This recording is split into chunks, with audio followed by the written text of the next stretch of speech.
Department of Conservation head Lou Sanson was at Aoraki Mount Cook working on the eulogy of Dock Ranger Scott Theobald, who died in the Wanaka helicopter crash this month when the alert sounded for the avalanche on Mount Hicks. Dock staff, who were meeting ahead of the funeral this afternoon, immediately swung into action. After Jo Morgan came off the mountain, Lou Sanson spent the morning keeping her company before she was flown to meet her family in Christchurch. He says with both tragedies, it's been the worst month in his working life. He says Jo is extremely lucky, but she also did all the right things. She is a textbook of an avalanche survivor. She swam with the avalanche.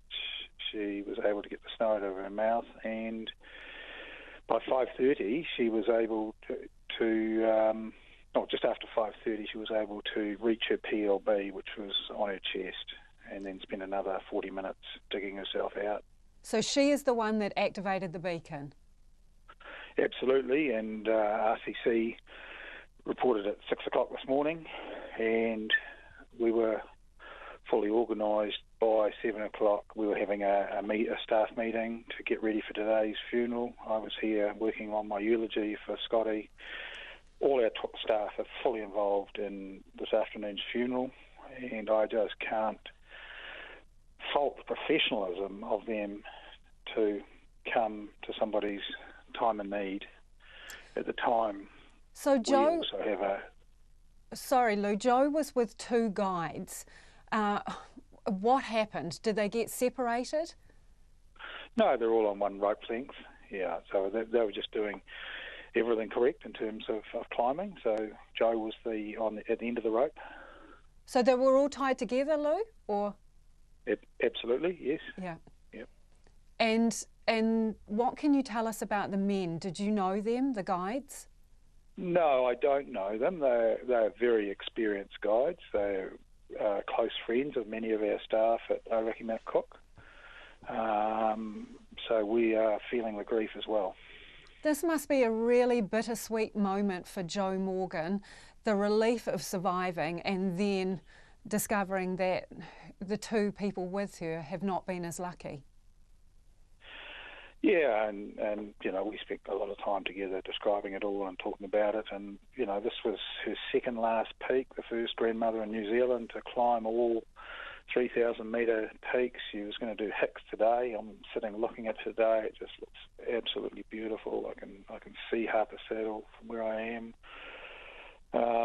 And then next week she was going to be Taurus, and New Zealand would have its first grandmother to do all 3,000 metre peaks.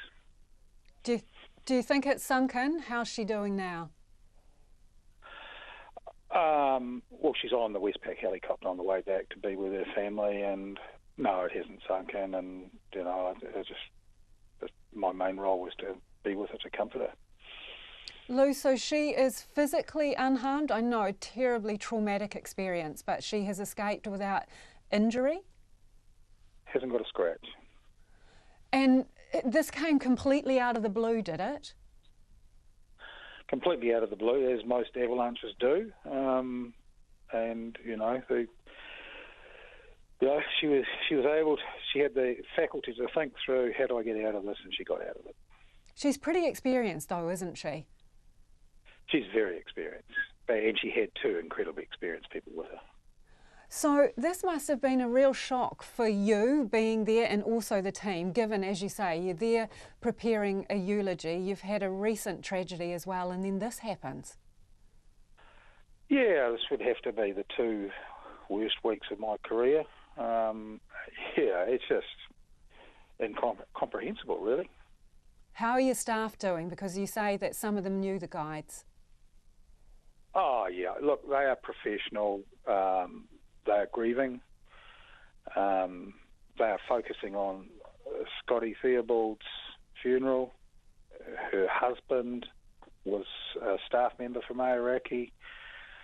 Doc is a big family, and you know, we just can't believe this has happened as well as what we're also dealing with the Wanaka helicopter tragedy.